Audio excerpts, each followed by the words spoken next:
According to a 2020 KPMG study, 75% of high-performing women executives in the United States have suffered from imposter syndrome at some point in their careers. That's a heck of a lot of women not feeling like their achievements are up to snuff. And I want to talk about it.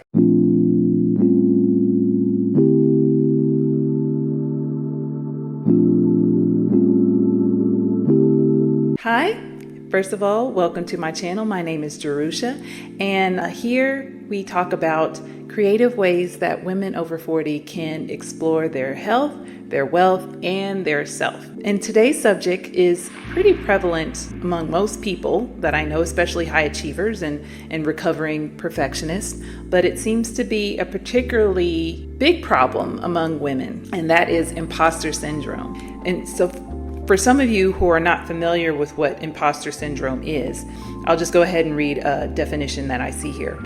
Imposter syndrome is a feeling of inadequacy and self-doubt that can make people question if they're qualified for their job. The study also found that 85% of the respondents believe that women in corporate America are more likely to experience these feelings, and 81% said that they put more pressure on themselves to perform well than men. Even before I got into any kind of corporate America environment or working for corporate at all, it started back when I was in school, and I'd been taught that you pretty much have to work twice as hard in order to receive even half of the achievements or accomplishments. I know that I myself, and I know of other women who have worked themselves into high stress. Their cortisol levels are through the roof. Various health issues start popping up as they go into their later years, and sometimes even in their early career years as 20s, but a lot of times this stuff starts hitting the road, rubber meets the road in your 40s.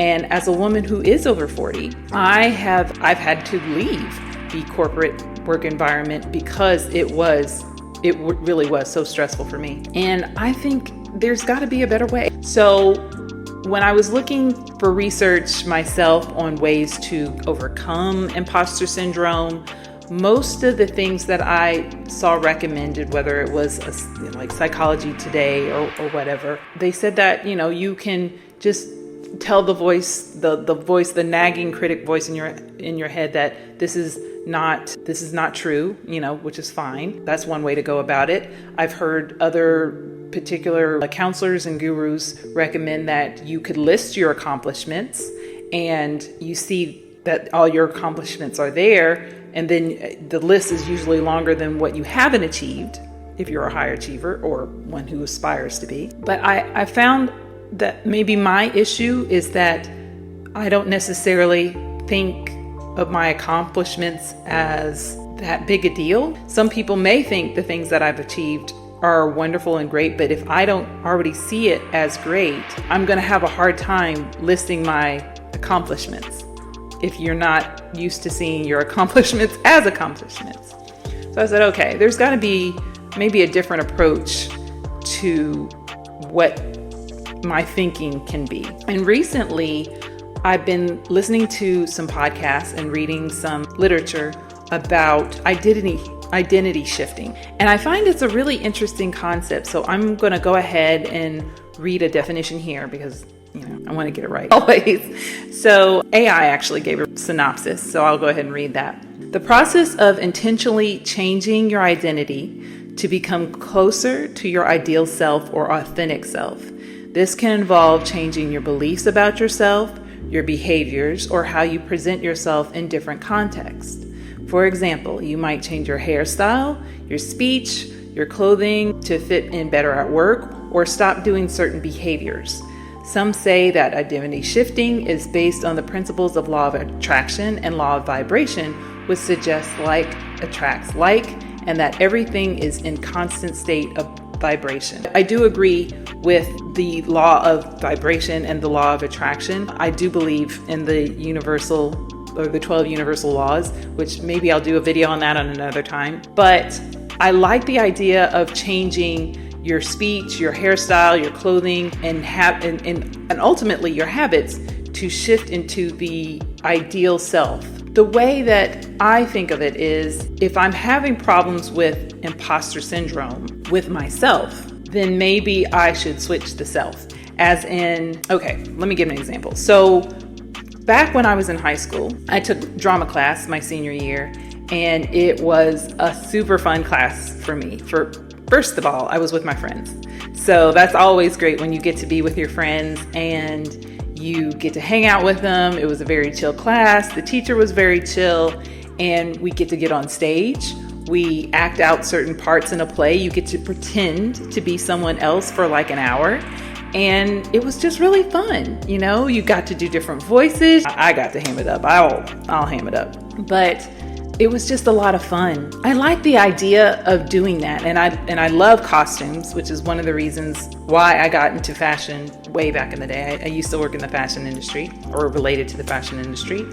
And I love the idea that you could put on a piece of clothing and it almost changed the way you, like, who you were, in a sense. You could put, like, there's a difference between this and this, even though it's such a small change. Like, you know, having your shoulders out creates a different look and a different line. Changing the color of your lips, your lipstick, can put on a different vivaciousness, at least in my opinion, which is, you know, it's just a great way, a simple way that you can just change it up. So I was thinking, okay, so maybe why can't I go back to drama class?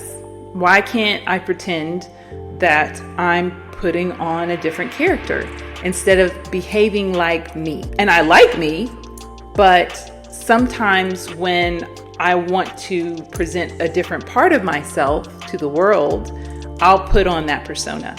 So for example, you have different aspects of you that you present to the world. And I'm sure there's some of you out there who say, oh no, I'm always myself. I'm always myself. Yes, true. Granted, please always be yourself. But the way that you act with your mother or father is different than the way you act with your children, if you have them, or your nieces and nephews, or whatever. The way that you act with your partner, your boyfriend, your girlfriend, is different than who or how you would act with just a regular friend or colleague or your boss at work. We all go throughout our lives putting or presenting a different persona to the different people that we interact with. It doesn't mean that they're not part of you. They are you. It's just a different flavor, a different facet. Just like putting on a different character, in a sense.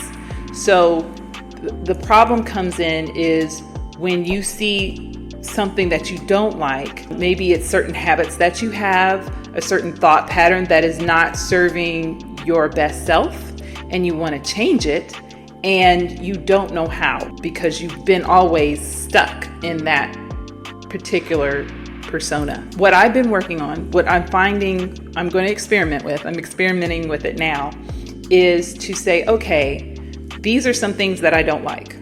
These things are no longer serving me. Let me embrace the imposter that I am. As in, I don't feel like I'm up to snuff for this particular version of myself that I want to attain, but that's okay because I can fake it till I make it. I can pretend. I can put on a new lipstick and I can keep wearing it until it fits comfortably for me, and then it is me. I wanted to be more perceived as more alluring or romantic or vivacious. One of the easiest ways for me to do it was honestly to change something small. That's what I recommend for everyone to do. So for instance, I usually always just wear very natural, plain, basic lipstick and makeup, very little makeup. I've always liked to be practical, but maybe some parts of my practicality are not serving me. As in, it's taking away from the joy. And I feel like being practical maybe keep me playing small or thinking I'm not worthy of certain luxuries and pleasures in life.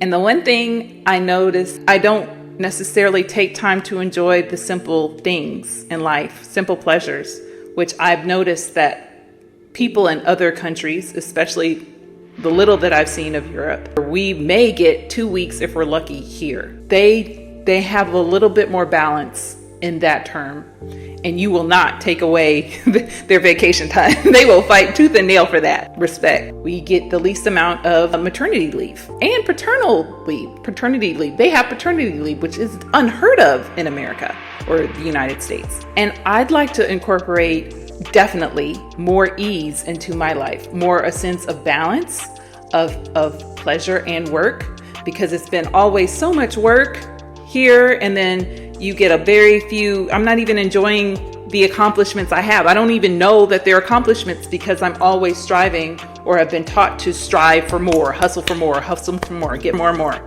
So when I'm always hustling, for those of you like me, women over 40, who are reconsidering or rewriting the new chapter of their story, and they are saying, you know what, I want a person who has more of a soft life, who is resting in their feminine, who is taking time for simple pleasures, who has joie de vivre, joy, just true joy in life, then I invite you to consider, maybe before you change mindset or try, or as you're changing your mindset, as you're journaling, as you're changing those habits, which take a long time, just do the simplest thing. Make it easy on yourself and change one little thing. And honestly, that's why I'm wearing this lipstick.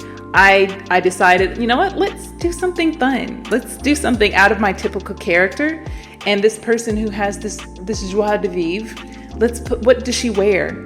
And she wears a simple red lip that makes a statement, So I was like, okay, let's try this. Ooh, she's so flirty. Anyway, it was just something fun. And, if you don't like it, you can always change it back. Just take off the lipstick. But now, if you go in to cut your hair, I can't say what you could. Some people do that. Some people just jump in and they want to cut their hair. But I say, get a wig first. Try out the wig. See how you like it. And if you like it, then go ahead and get your hair. But yeah, that's all I wanted to talk about today. Just, embrace your imposter. Be the character on your stage. Be the main character. And you write out, as the director, as the editor, as the writer of the story, you direct that character how you want to play her. And have fun. Always, babe. Just always have fun with it. So, all right, you guys, I'm going to put on my rose-colored glasses and head out the door. I've got an event that I got to go to, but I will talk to you later. And I hope you have a wonderful day and take care. Bye-bye. Do you like my red lipstick, my darlings? Is she fabulous?